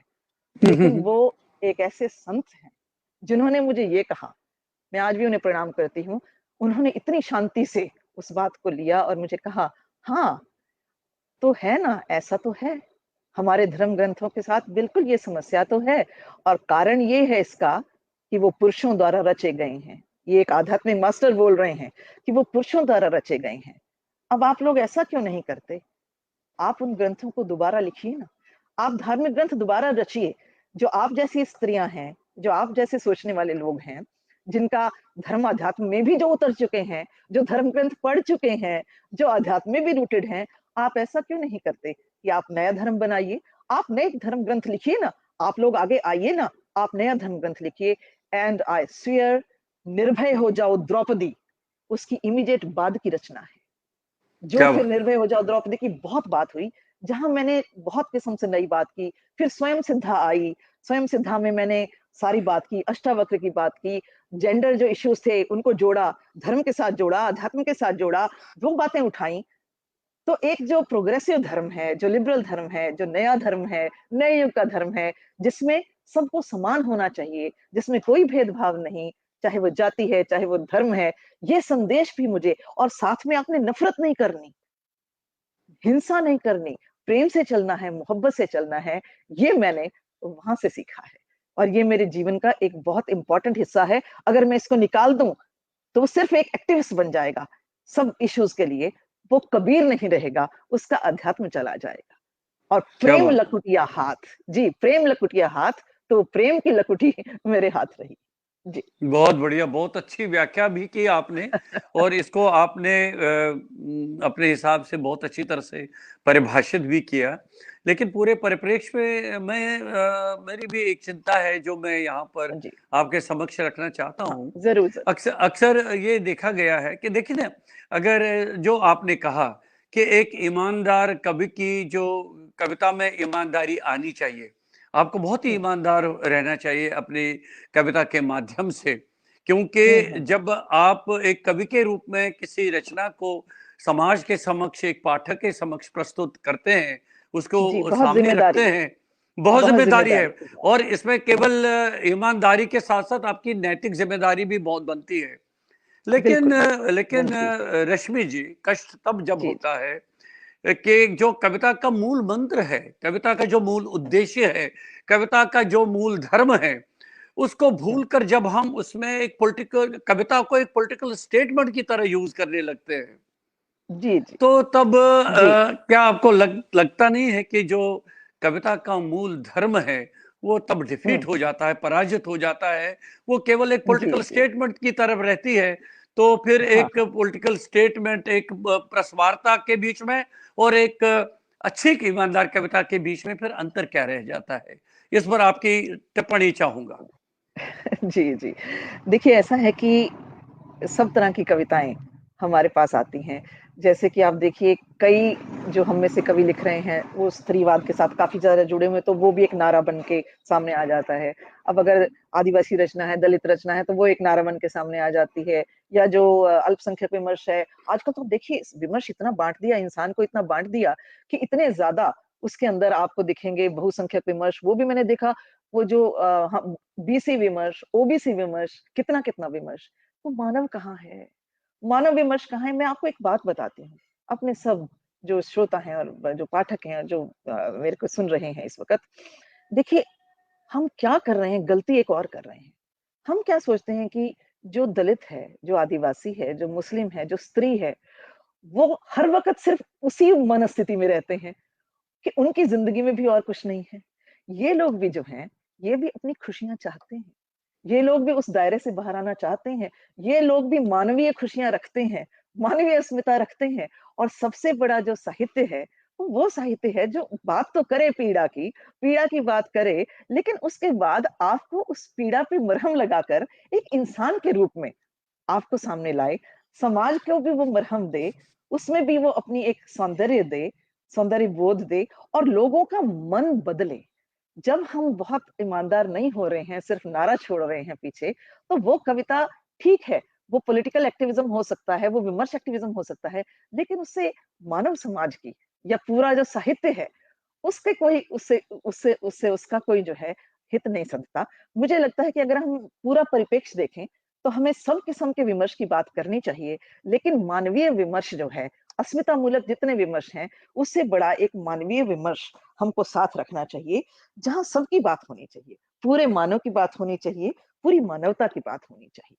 मैं एक अपनी ऐसी कविता आपसे अगर आप चाहें तो शेयर कर दूं, जरूर। नहीं, अगर अब और तो कोई कविता संलग्न है सुनाइए तो। मुझे, उसके बाद आपकी अंग्रेजी कविता भी सुननी है, उससे हम वंचित न रह जाए। पहले आप ये सुनाइए अंग्रेजी जो आपके। कविता, जी जी। जी वो अंग्रेजी कविता वाली मुझे आई एम सो सॉरी, वो मैं हिंदी वाले ही ढूंढती रही। एक्चुअली कल भी कहीं प्रोग्राम था, हम लोग वहां गए हुए थे, मैं आज ही वापस आई। वो हिंदी वाले तो मेरे सामने हैं, वो हिंदी का कार्यक्रम था।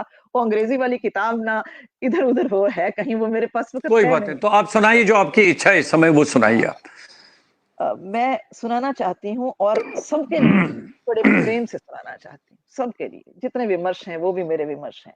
जो जो चीजें ठीक नहीं हुई हमारे समाज से, हमारे मानस से, उसको हटाना है। उसके देखिए, हर सच्चाई के लिए जब हम जागरूक रहते हैं ना, let's accept the reality. Kashmir की पीड़ा एक रियलिटी है, तभी हम बदल पाएंगे। अगर कहेंगे नहीं हुई, तो हम कभी नहीं बदलेंगे। ठीक है? इसी तरह से अगर दलित के साथ कुछ रहा है, तो वो एक रियलिटी एक्सेप्ट करते हैं, लेकिन वहीं फिक्स नहीं हो जाएंगे, आगे चलेंगे, वहां भी सुधार लाएंगे। जहां जहां समस्याएं हैं उसको ठीक करते हुए, जहां जहां कमियां हैं उसको ठीक करते हुए, मेरी अपनी यात्रा तो ये है, सबको गले लगा के चल रही हूँ, सबको प्यार दे के चल रही हूँ, लेके चल रही हूँ, है ना? अपनी सबसे दोस्ती, ना काहू से बैर। लेकिन जो मेरी यात्रा है, वो देखिए, मैं अपनी कविता सबको बहुत प्यार से, सम्मान से और सबके लिए बेस्ट विशेस के साथ अपनी कहत कबीरन में ये आखिरी कविता है। ये आपके साथ जी मैं शेयर करती हूँ। सुनाइए, आपका स्वागत है। जी, यात्रा अभी बहुत है बाकी। यात्रा अभी बहुत है बाकी। वो एक कवि की भी है, समाज की भी है, व्यष्टि की भी है और समष्टि की भी है। यात्रा अभी बहुत है बाकी। अभी न थकना मेरी लेखनी, यात्रा अभी बहुत है बाकी। अभी क्या न बात। थकना मेरी लेखनी, यात्रा अभी बहुत है बाकी। अभी हमें हैं तोड़ने बाकी महाड़ तालाबों के तटबंध। पानी नहीं पी सकते थे दलित, आपको हमको सबको पता है, ये भी जमाने से हम गुजरे। अभी भी ऐसा कहीं कहीं आ जाता है, बहुत दुर्भाग्य है। अभी हमें हैं तोड़ने बाकी महाड़ तालाबों के तटबंध। करना हमें मुक्त है जल ताकि उतर सके वह निर्मल हर हर दग्ध शुष्क कंठ निर्बंध। क्या बात है। करना हमें मुक्त है जल ताकि उतर सके वह निर्मल हर दग्ध शुष्क कंठ निर्बंध। अभी हमें है खोलने बाकी कलाराम मंदिरों के द्वार। मंदिर के दरवाजे खोल दीजिए। मंदिर सबका है, मैं कहती हूँ सब धर्म सब जगह खोलें। मस्जिदों के दरवाजे खोल दीजिए, इंसान इंसान है। गुरुद्वारे खोल दीजिए, सब कुछ खोल दीजिए। एक ही तो है वो शक्ति जो डिवाइन है, एक ही तो व्यक्ति है। सब सब सब खोल दीजिए, सिर्फ मानवता और सिर्फ प्रेम। अभी हमें है खोलने बाकी कलाराम मंदिरों के द्वार। करना हमें मुक्त है ईश्वर। करना हमें मुक्त है ईश्वर ताकि मिल सके वह चिरबंधक। अरे आपने अल्लाह को अंदर बंद कर दिया, किसी ने मंदिर में भगवान को बंद कर दिया। खोल दीजिए ना, भगवान को मुक्ति दीजिए, भगवान को मुक्ति दीजिए। अभी हमें है खोलने बाकी कलाराम मंदिरों के द्वार। करना हमें मुक्त है ईश्वर ताकि मिल सके वह चिरबंधक प्रियजन से निर्बाध निर्द्वंद्व। जब भक्त से नहीं मान पाता भगवान, तो उसकी भी एक पीड़ा है। ताकि मिल सके वह चिरबंधक प्रियजन से निर्बाध निर्द्वंद्व। अभी हमें है रोकने बाकी पर्वत जंगल नोचने दबोचने बढ़ते आसुरी पंजे मशीनी। क्या जंगल बात। खत्म, जीवन खत्म है, प्रकृति खत्म है। अभी हमें है रोकने बाकी पर्वत जंगल, नोचने दबोचने बढ़ते आसुरी पंजे मशीनी, करने हमें मुक्त है धरती। करनी हमें मुक्त है धरती, ताकि बचे रहें ग्रह, प्रकृति, लोकगीत और भोले स्वप्न। अभी हमें है काटनी बाकी स्त्री अस्तित्व क्षत विक्षत करती, अनगिनत क्रूर बेड़ियां कटीली, ताकि मुक्त हो सभ्यता, संस्कृति और जन्मे नवमनु नव सृष्टि।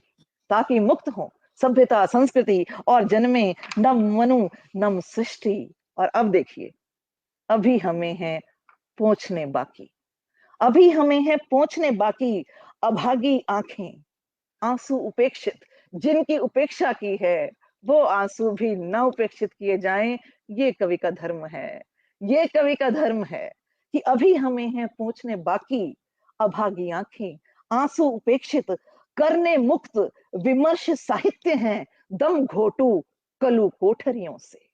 करने विमुक्त विमर्श साहित्य हैं दम घोटू कलू कोठरियों से, ताकि जी पाए हर मानुष एक भरपूर छलकता जीवन। एक भरपूर छलकता जीवन, ताकि जी पाए हर मानुष एक भरपूर छलकता जीवन। नहीं आंकड़ा मानव बनकर, इतना व्यक्ति, ये परसेंट इतना है, ये इतना है, ये जात, ये जेंडर, ये धर्म, ताकि जी पाए हर मानुष, ताकि जी पाए हर मानुष एक भरपूर छलकता जीवन। नहीं आंकड़ा मानव बनकर, अभी न रुकना मेरी लेखनी, यात्रा अभी बहुत है बाकी, यात्रा अभी बहुत है बाकी, यात्रा अभी बहुत है बाकी। बहुत बढ़िया, बहुत अच्छा। देखिए, यही एक रचनाकारी सृजनकर्ता की शक्ति है और उससे भी ज़्यादा शक्ति उसकी रचना में होती है, उसके माध्यम से होती है। तो आप क्या समझती हैं कि कविता के माध्यम से जी मानव जीवन में कितना बदलाव आ सकता है? उसकी सोच में, उनके उसके कर्मों में, या जो उसके जी सही जी धर्म जी हैं, कितना जी। सुधार आ सकता है? क्या हाँ हाँ। मैं ये जानना चाहूँगा आपसे, क्या एक कवि कवि का जी। धर्म है समाज में सुधार लाना, या समाज में जितनी भी विकृतियाँ हैं, जितनी भी कुरीतियाँ हैं, उनको जी उजागर करके उनके सामने रखना? जी। देखिए उपेंद्र जी, मुझे लगता है कि जब हम समाज से जुड़कर लिखते हैं, तो आप सोच अपनी सामने रखते हैं और ईमानदार सोच सामने रखते हैं, तो फ़र्क आता है, लोगों की सोच में आता है। निरंतर अगर एक इस किस्म का साहित्य वो पढ़ते हैं ना, तो लोगों की सोच में फ़र्क आता है। मैं उसको बिलॉन्ग नहीं करती कैटेगरी को कि literature is dead. Books are dead, एक समय वो भी तो आया ना। इतने निराश कई बार हो जाते हैं हमारे लेखक भी, कवि भी, साहित्यकार भी, जो आस-पास का वातावरण है, कई बार सच में ऐसा है, आपको कर देता है निराश। पर मुझे क्या लगता है कि एक जो साहित्यकार है, उसको तो नीलकंठ होना पड़ता है। लेखनी नीलकंठनी है, विष आपके अंदर जाएगा, लेकिन बाहर जो आए ना, अगर अमृत ही आ सके, जो कि समाज को, साहित्य को सुंदर बना सके, अगर हम ऐसा कर सकें, तो बहुत अच्छा है। मैंने ये होते देखा है, क्योंकि हम जैसे कि बड़ी गैदरिंग्स में कहीं बच्चों के सामने कविता लेके गए, या मान लीजिए मंचों से पढ़ी, कई साल लगातार बातें होती रहीं। मैं और चीज़ें तो साथ में हैं ही, स्त्रीवादी मुद्दों के बारे में आपको बता सकती हूँ। मुझे ये बताया जाता है कि हमारी ज़िंदगियाँ बदली हैं। हमने ये बातें पढ़ी, जो इवन बॉयज़ हैं हमारे, लड़के हैं, पुरुष हैं, वो भी ये कहते हैं कि हमारी ज़िंदगियों में फ़र्क पड़ा है, हमारी सोच बदली है। मुझे लगता है कविता सबसे ज़्यादा सशक्त माध्यम है, क्योंकि अगर हम उपन्यास को पूरा नहीं पढ़ सकते मंच से, कहानी को छोटा पढ़ सकते हैं, कविता कम से कम शब्दों में आपके अंदर तक उतर सकती है, एक संदेश बन सकती है। तो कविता का भविष्य जो है, कभी-कभी मुझे लगता है कि कविता आने वाले समाज में और वर्तमान समाज में कवि के लिए एक बहुत सशक्त माध्यम है। कविता का भविष्य बहुत उज्जवल है। इसके माध्यम से संवाद कम समय में हो सकता है सामने वाले से, और बहुत शिद्दत से हो सकता है। ये मेरा अपना ऐसा मानना है। क्या कविता बात है! की शक्ति बहुत है, संजीवनी शक्ति है कविता। जी। नहीं, उसमें कोई संदेह नहीं कि शुरू हुँ, से हुँ। ही हमारे भारतीय समाज में जी। पहले तो कविता ही आ गई है। कविता से ही हमारा पूरा अगर कहा जाए तो सृष्टि का आरंभ ही कविता से हुआ है। जी, तो जी, जी। स्वाभाविक है, तो कविता तो अग्रणी है, कविता को हुँ। आगे आगे चलती है और एक बहुत बड़ी शक्ति के रूप में उसका पूरा विचरण है हमारे पूरे इस विश्व में। बहुत जी। बड़ी बात कही आपने। और मैं अपने मित्रों समाज को सुंदर बनाने में होना चाहिए, समाज को सुंदर बनाने में, मोहब्बत का इनकलाब लाने में कविता आज के परिप्रेक्ष्य में बहुत अच्छी रहेगी। वो बहुत सशक्त भूमिका निभाएगी। वो तो आज के परिप्रेक्ष्य में भी और आदिकाल से ही कविता का अपना एक सशक्त स्वरूप रहा है और जी, हमेशा वो आगे आगे हमें रक्षा प्रदान करने, संरक्षण देने में बहुत ही उसकी जी, बहुत ही जी, महत्वपूर्ण भूमिका रही है। तो इसी जी, बीच में मेरी इच्छा थी कि जो मेरे हमारे साथ बहुत सारे मित्र इस समय जुड़े हैं जो आपका ये कार्यक्रम देख रहे हैं। मैं जी, आपका जी, जो पिछले दिनों संग्रह आया है, मैं उनको जी, ये देखिए, कहत कबीरन, रश्मि बजाज, ये काव्य जी, जी, संग्रह मैं अपने मित्रों को दिखाना चाहता हूँ। और इसमें जब मैंने आपकी कुछ कविताएं पढ़ी इसमें, तो विशेषकर आपने इसमें विशेषकर कुछ कविताएं कोरोना काल, ये जो कोरोना का दंश है, वो ये जो अभी भी हालांकि चल रहा है, अभी ये हुँ, समाप्त हुँ, नहीं हुआ है। तो उसमें जी, मैं अगर आप मुझे अनुमति दें, मैं आपकी बिल्कुल, एक छोटी कविता इसमें ज़रूर, सामने रखना चाहता हूँ। स्वागत, उसके बाद स्वागत, मैं स्वागत। फिर कार्यक्रम अब समापन की ओर हमारा आ रहा है। आपकी जी, आपसे भी वो कविता सुनना चाहता है। कोरोना और आखर, ये आपकी एक कविता है जो मुझे बहुत अपनी व्यक्तिगत रूप से बहुत अच्छी लगी। कविताएं तो सब आपकी जी, बहुत बढ़िया है, अच्छी है।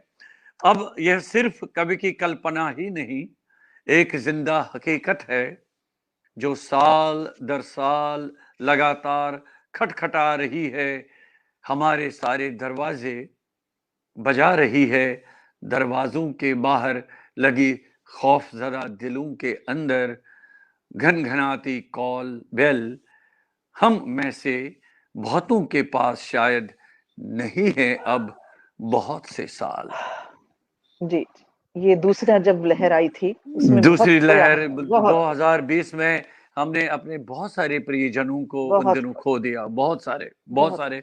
कोई हुँ, रश्मि जी, कोई ऐसा परिवार नहीं रहा होगा जिसमें जहाँ से किसी न किसी तरह की त्रासदी रही, बहुत ज्यादा। बिल्कुल, बढ़ रहा है बिल्कुल। जखीरा लाशों का, छोटे पड़ने लगे हैं शमशान, सुना है ये शुरुआत है हुँ, इंसानी नस्ल के खात्मे की। मैं नहीं चाहती घोलना खौफ इन फिजाओं में, पर मेरे अजीजों, ये हकीकत है कि हम में से बहुतों के पास शायद न हो अब बहुत से साल।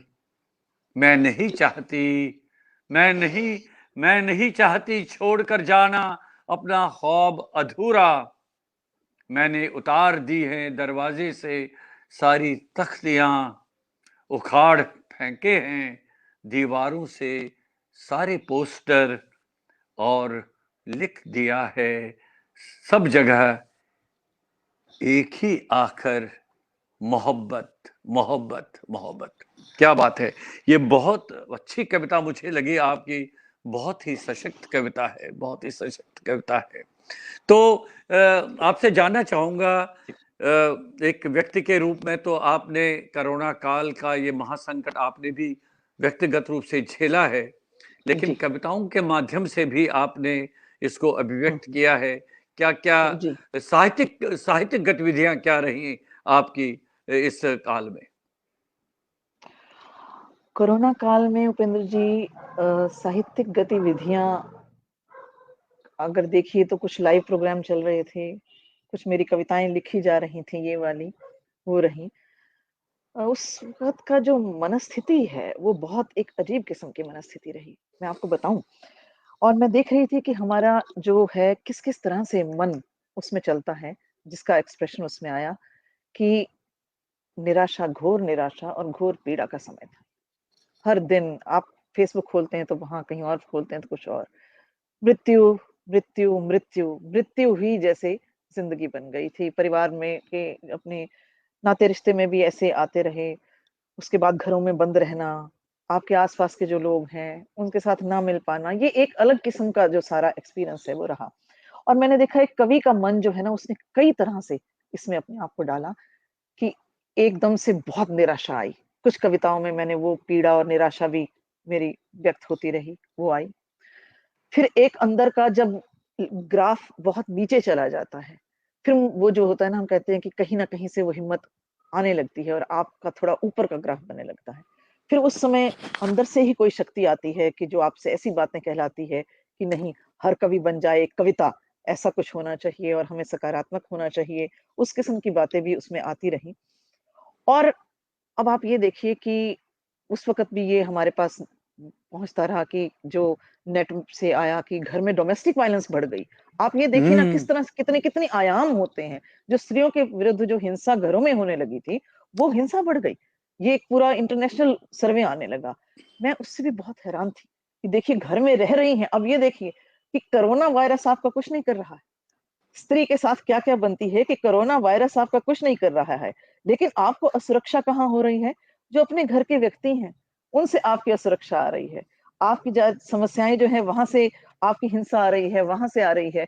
और अब देखिए आप मन देखिए, पूरा कर्फ्यू है, लॉकडाउन है और सारा सड़क खाली पड़ी है। बहुत पीड़ा वाला एक दृश्य है अंदर-बाहर, कोई बाहर नहीं निकलता, आपका टोटल कर्फ्यू है। बहुत मुश्किल से किसी को पर्सनल रिक्वेस्ट से अगर कोई जाता हो, वो भी नहीं जा पाते थे।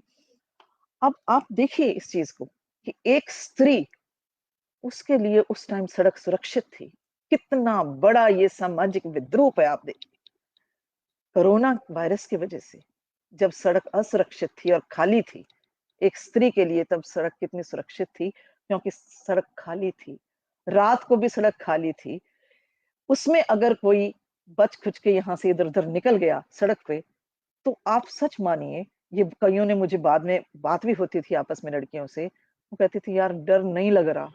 मैंने कहा, "क्यों डर नहीं लग रहा?" कहती, "वायरस तो बेचारा दिखता नहीं है।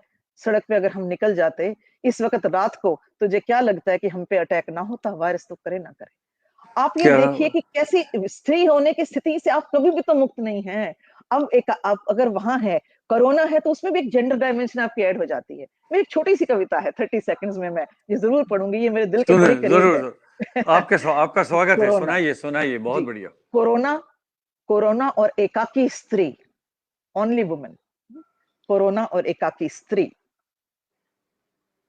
रात के मनचाहे प्रहर रात के मनचाहे प्रहर, नाइट कर्फ्यू वाली बेजां खाली राहों पर ऊँघते पुलिस वालों को चकमा देकर।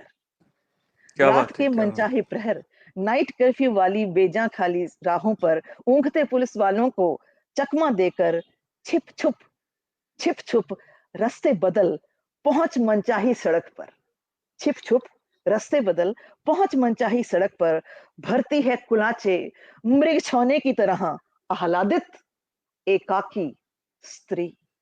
आह्लादित, अब कोई है ही नहीं तो किससे बचाने के लिए पुरुषों को लेके निकलना है? सारी रोड खाली है। हाँ? तो क्या बात है। छिप-छुप रास्ते बदल पहुँच मनचाही सड़कों पर, भरती है कुलाचे मृग छौने की तरह, आह्लादित एकाकी स्त्री। बेफ़िक्र है, बेखौफ भी। बेफ़िक्र है, बेखौफ भी। जैसा भी सही जैसा भी सही, कोरोना पुरुष तो नहीं। जैसा भी सही, कोरोना कोई पुरुष तो नहीं। जैसा भी सही, कोरोना कोई पुरुष तो नहीं। ये खाली सड़कें जिस पे आप नहीं निकल सकते। इतनी आप देखिए जुड़ती कहाँ-कहाँ एसोसिएशन है। निर्भया कांड, गाँव के खेत में गई लड़की जो कि शाम रात को चली गई, जिसको आवश्यकता के लिए जाना पड़ा, जो निर्भया थी वहाँ सड़क पर, रात का समय था, रात औरत के लिए निषिद्ध है, पब्लिक जीवन औरत के लिए निषिद्ध है रात में। एक कोरोना आया, सड़कें खाली कर दी। एक स्त्री जाती है, उसको लगता है कि अरे! कमाल है, ये तो इतना खाली वो है, करो कैसा भी हो, कोरोना कैसा भी हो, पुरुष तो नहीं। तो ये अनुभव और कई अनुभव, ये सब होते रहे, फ़ेसबुक चलती रही, व्हाट्सएप चलते रहे, मित्रों के संदेश आते रहे, सबको एक-दूसरे को पकड़ कर रखा सबने। इस दौरान बहुत अच्छी रचनाएँ भी आती रहीं, बहुत से कवियों ने बहुत अच्छा लिखा है। मैंने अपने जो द पुरवाई चलाते हैं तेजेंद्र शर्मा जी, उनकी उसमें फिर एक आलेख भी लिखा था कि हिंदी कवियों ने कोरोना को कैसे देखा है, उसमें वो सारा आया था। और उसके बाद एक बहुत अच्छी किताब जिसका मैं यहाँ बात करना चाहूँगी, कभी उसका बारे में डिटेल में भी लिखूँगी। हमारे पास वो हैं अपने शुक्ल जी हैं, मुझे नाम बहुत जल्दी कई बार याद नहीं आते हैं, श्री प्रसाद शुक्ल हैं, हम्म बीएचयू से हैं अपने। जी, जी। हम्म तो उनकी है कविता और महामारी, ये उन्होंने क्रिटिसिज्म का ग्रंथ लिखा, जो कि इतनी जल्दी क्रिटिसिज्म का वर्क आता नहीं है, लेकिन उन्होंने लिखा और उन्हें काफ़ी उसका इतिहास में भी गए, वर्तमान में भी गए और उसके बाद जो अब चल रहा है और आगे की भी उन्होंने एक थियरी पूरी कोरोजीवी कविता के नाम से एक पूरी उन्होंने थियरी हम्म दी है कि कोरोजीवी कविता कैसी हो, कोरोजयी कविता कैसी हो। तो ये सब पीछे जो है, ये सब बहुत महत्वपूर्ण कार्य होते रहे और कविता और साहित्य ने मानव को पकड़ के रखा, जोड़ के रखा। अगर टेक्नोलॉजी नहीं होती, तो हम कितने अकेले होते, कितने टूटे हुए होते, कितने बिखरे हुए होते। तो मैं ये सब साइंस भी आप देखिए आ गई, मानवता को उसने जोड़ा, अंदर खौफ भी थे लोगों के, लेकिन इस किस्म के भी जो ख़्यालात थे, उससे सब एक-दूसरे को सँभाले हुए चलते रहे, एक-दूसरे से जुड़े रहे। बहुत बढ़िया, बहुत अच्छा, बहुत अच्छा। मैं अब आज के कार्यक्रम का ये समापन वक्तव्य आपका लूँ, लेकिन सुनिए, हाँ अभी जी। मेरा जी, जी, जी, कार्यक्रम बिल्कुल, पूरा बिल्कुल। नहीं हुआ इस रूप अच्छा, में अच्छा। कि कविता के बहाने तो आपके लेखन पर, आपकी कविताओं पर बातचीत हुई, आपकी कविताएँ सुनी, लेकिन जी। मैं और मेरे साथ मेरे मित्र भी जानना चाहेंगे कि इसके अतिरिक्त आपकी क्या-क्या रुचियाँ हैं? जैसे कई लोग साथ में पेंटिंग भी करते हैं या गायन में भी जी। शौक रखते हैं या हाँ, हाँ। या जी, जी, या जी। म्यूज़िक संगीत सुनने में, तो हाँ, हाँ, हाँ। आपकी विशेष रुचि क्या है? मेरी संगीत में है जी रुचि, संगीत में रुचि तो है मैंने मेरी। सुना कि आप गाती भी बहुत अच्छा है और खैर अच्छा तो पता और नहीं, लेकिन हाँ। पिछले दिनों सोशल मीडिया पर मैंने आपका देखा कि आपके बहुत अच्छे कुछ नृत्य के भी कुछ पोस्ट आए थे। खैर इस समय तो मैं आपसे वो नहीं जी, पूछूँगा, जी। लेकिन गायन में आपकी विशेष रुचि है, ये तो मुझे मालूम है। हाँ, गायन में। जी, जी। मैं चाहूँगा कि जो आपकी इच्छा है, अगर आप कोई हुँ, हरियाणवी हुँ, हुँ। लोकगीत या कोई अच्छा। गीत जो जो आपकी इच्छा है, थोड़ा बहुत वो हमारे मित्रों के लिए सुनाइए आप। जी, अच्छा, वो कोई अपनी कविता गा के सुनाऊँ या कोई लोकगीत सुनाना है, क्या करना है? आप पहले पहले आप लोकगीत सुनाइए थोड़ा-सा। जी, जी, उसके अच्छा, 1-2 आप अंश सुनाइए। अच्छा वो दीजिए, नहीं तो बजाने में फिर वो आपका हिलेगा। क्या सुनाया जाए? जी, हरियाणा का सुनाती हूँ जी मैं आपको, क्योंकि वही हमारे यहाँ हरियाणा हाँ, जी, जी। हरियाणा और अंग्रेज़ी का रिश्ता बहुत प्यारा रिश्ता है। इट जी, इज़ ए जी, जी। Love hate it is a love hate relationship.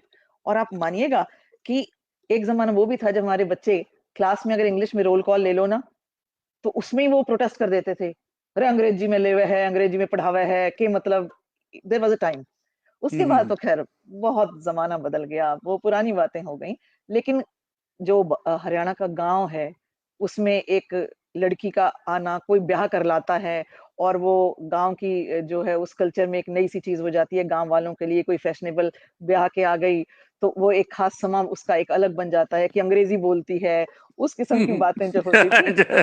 तो जी, जी, जी, उसमें हमारे एक यहाँ चलता है कि रह गया बाहर मुल्क ने पढ़न न छोरा, लाया मेम सी धोली। क्या बात है! मेम जैसी गोरी लाया। और हुँ। समस्या क्या है कि गिट-पिट इंग्लिश बोले, ना समझे रे कोई बोली। तो वो अच्छा, थोड़ा-सा कल्चरल इंटरेक्शन है उसका, जी, जी। मैं वो कोशिश करती हूँ। सुनाइए, सुनाइए।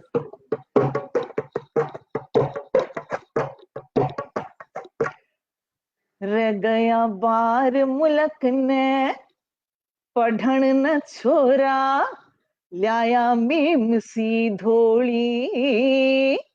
गिट-पिट इंग्लिश बोले, ना समझ रे कोई बोली। गिट-पिट इंग्लिश बोले, ना समझ रे कोई बोली।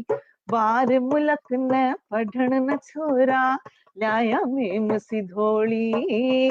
गिट-पिट इंग्लिश बोले, ना समझ रे कोई बोली। र र र ओ रे रे हर रे रे हर रे सारे गाँव में हो रही। गिट पिट इंग्लिश बोले, ना समझ कोई बोली, और गिट पिट इंग्लिश बोले, ना समझ कोई बोली।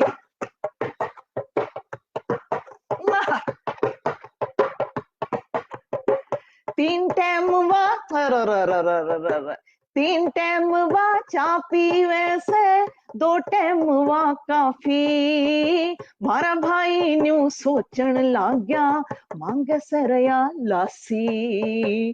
तीन टाइम वा चा पीवे से, दो टाइम वा काफी। मारा भाई न्यू सोचन लाग गया, मांगे सरया लासी।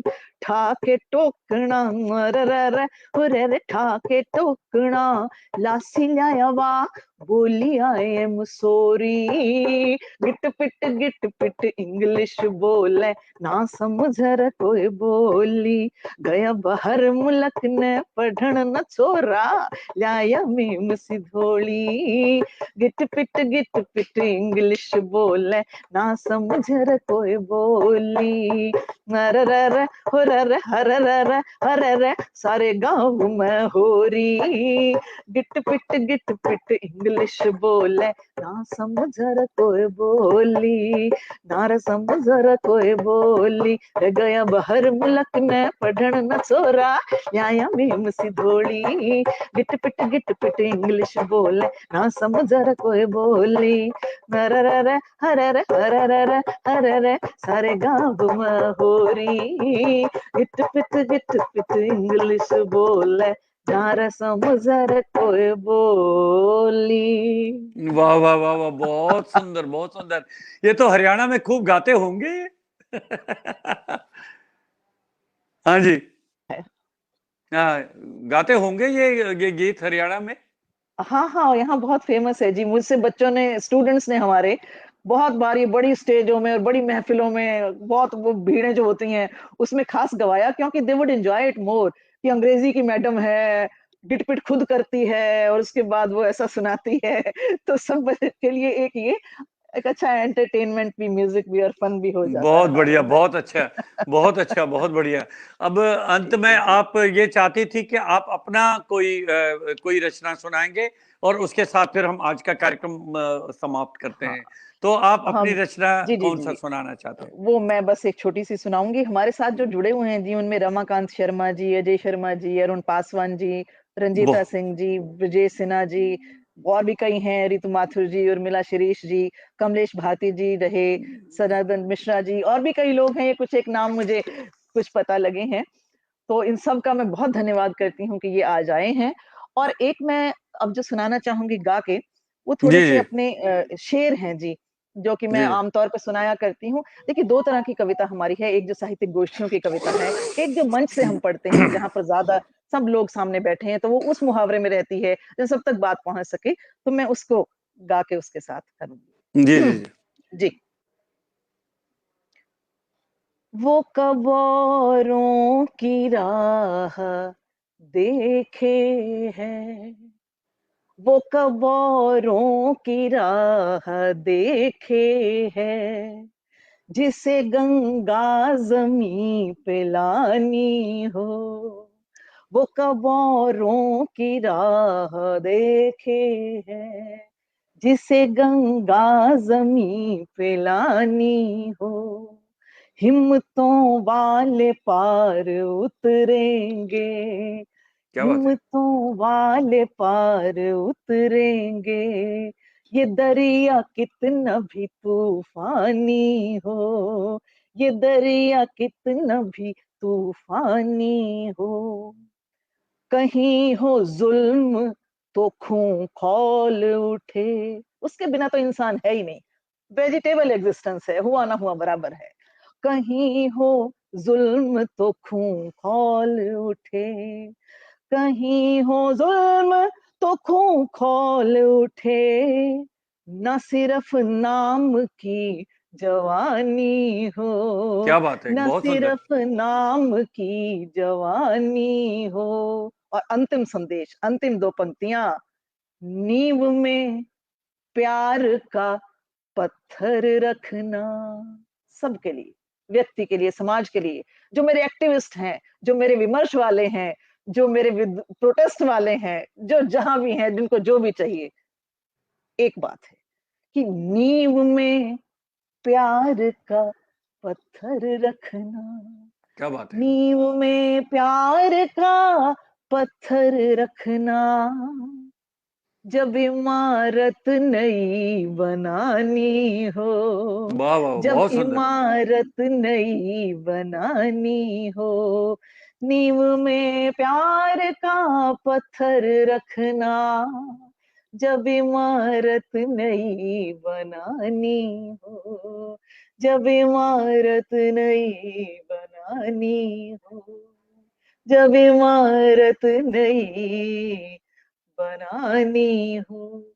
नई इमारत सबके लिए सुंदर प्यारी, लेकिन मोहब्बत मोहब्बत मोहब्बत वही एक मूल मंत्र है, वही मेरा संदेश है। क्या बात है। इसी सकारात्मक बात पर, विचार पर, और आपने जो ये अभिव्यक्ति सामने रखी है, इसी के साथ अब हम अपने मित्रों से अनुमति चाहेंगे, और जो इस बीच में जुड़े हैं उनके लिए 2 शब्द कहना चाहोगे रेशमी आप? जी, उन सबको एक तो बहुत शुक्रिया कहना है मुझे। दूसरा ये है कि साहित्य से जुड़ें।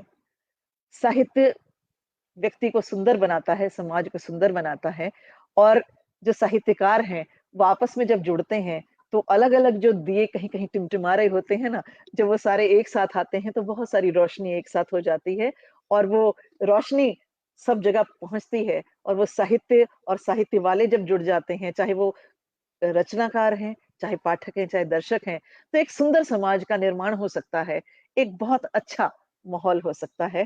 तो मैं चाहती हूँ कि ये कारवां चलता रहे, ये अंत नहीं हो, ये आगे चलता रहे, ये कारवां आगे बढ़ता रहना चाहिए। हज़ारों ख्वाहिशें ऐसी कि हर ख्वाहिश पे दम निकले, निकले मेरे अरमां, बहुत निकले मेरे अरमां, लेकिन फिर भी कम निकले। हज़ारों ख्वाहिशें ऐसी कि हर ख्वाहिश पे दम निकले, तो ये कारवां चलता रहे, हम आपस में मिलते रहें, और एक साहित्य का और साहित्य के माध्यम से एक सुंदर वातावरण बनाए रखें। बहुत अच्छी बहुत बातें कही शुक्रिया आप, सबका। बहुत अच्छी बातें कही आपने, और जो हमारे मित्र इस बीच में जुड़ गए, तो मैं उनसे निवेदन करूँगा कि अगर उनको आज का ये कार्यक्रम अच्छा लगा, और जो रश्मि जी ने अपनी कविताएँ सामने रखी हैं, उनको सुना होगा। यदि आपका मन करता है तो इस कार्यक्रम को आप शेयर करें, ताकि आपके भी हाँ, बहुत सारे मित्र जो आपके साथ जुड़े हैं, जी, जी, वे भी इस कार्यक्रम को सुन सकें। हाँ, क्योंकि जो कारवां एक बढ़ता गया। जी, जी। कारवां बढ़ता रहेगा, और हाँ, मैं हाँ। आपसे भी निवेदन करता हूं कि बाद जी, में जी। आपको जब समय मिलेगा, कि हाँ, हमारे मित्रों ने जो कमेंट्स दिए हैं, उन पर आप अच्छा। अपना आप उत्तर दे दीजिए, उनका उन पर आप अपने अपनी अपनी टिप्पणी आप दे दीजिएगा उनको, जी, और बहुत अच्छा ज़रूर, ज़रूर। लगेगा। और जी, अब डॉक्टर रश्मि बजाज, बहुत अच्छा लगा आपसे बात करके, और विशेषकर मुझे आपकी भी बहुत अच्छा कविताएं। लगा जी। बहुत-बहुत धन्यवाद।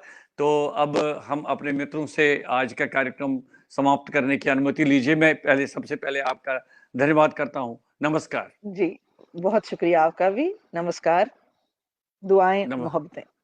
जी। नमस्कार, नमस्कार।